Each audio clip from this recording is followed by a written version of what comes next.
It is claimed that Pius XI was poisoned in retaliation for two encyclicals he had written, one condemning Hitler, the other Mussolini.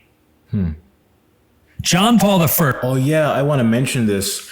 So it's very, very strange to me, and I don't know why this is such a common thing. And I spoke to someone actually very, recently about this as well via email. There are a lot of people who consider themselves to be traditional Catholics and stuff who have this kind of obsession with Hitler.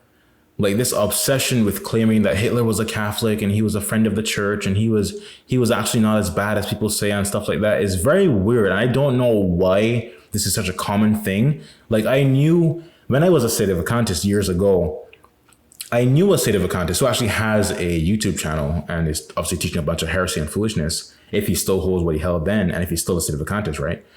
But he literally considered himself to be a Nazi. Like he wasn't just saying, oh, Hitler wasn't as bad as people say. He literally considered himself to be a Nazi. Okay.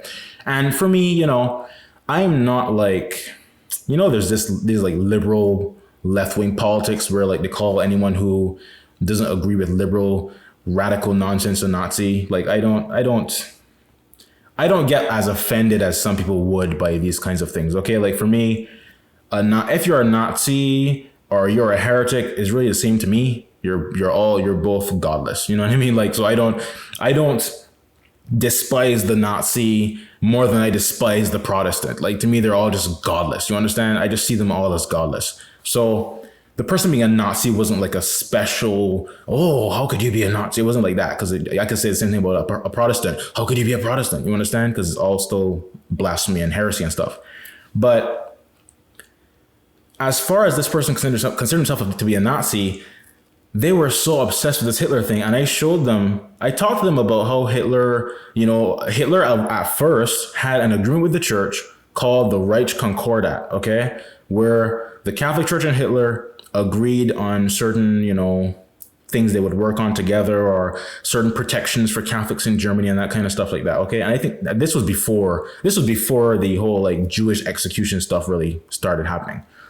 But Hitler and the Nazi government did not honor that agreement, okay? And they violated many terms within it. As far as the specific details, I don't know them off the top of my, just my memory like that, but there is actually an article I saw about it. You can even look at the Wikipedia page and look at different articles that are linked there and stuff like that as well. There is like, this stuff is on Wikipedia too. But remember Wikipedia, for something like this, I wouldn't just go to Wikipedia and just read what's there. Like actually, there are like links, like you see the little numbers like 1, 2, 3, 4, 5 and stuff.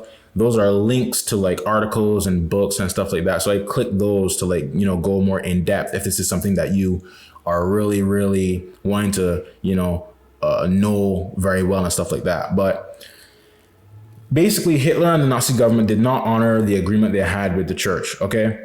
And Pope Pius XI wrote an encyclical called Mit brennender Sorge, which is, I believe, with burning concern or something like that in English, talking about the Nazi government not honoring the agreement and calling Nazism a kind of paganism. Okay, so Hitler was not some friend of the church, and he was actually a really good Catholic and all that stuff. He was a heretic. He promoted something called so-called positive Christianity, where they were trying to basically like merge Protestants and Catholics together and all sorts of heresy and stuff like that. So Hitler was not some, good Catholic figure and all that kind of stuff. Okay. If he was an actual good Catholic figure, then we would see that recorded in Catholic history. Like the Catholic Church would have documented that, spoken well of him and all that kind of stuff. But no, what did the Catholic Church do? At first they had an agreement, but the Pope later wrote an encyclical talking about the problems with the Nazi government, them not honoring the agreement, Nazism being a kind of paganism and that kind of stuff. Okay.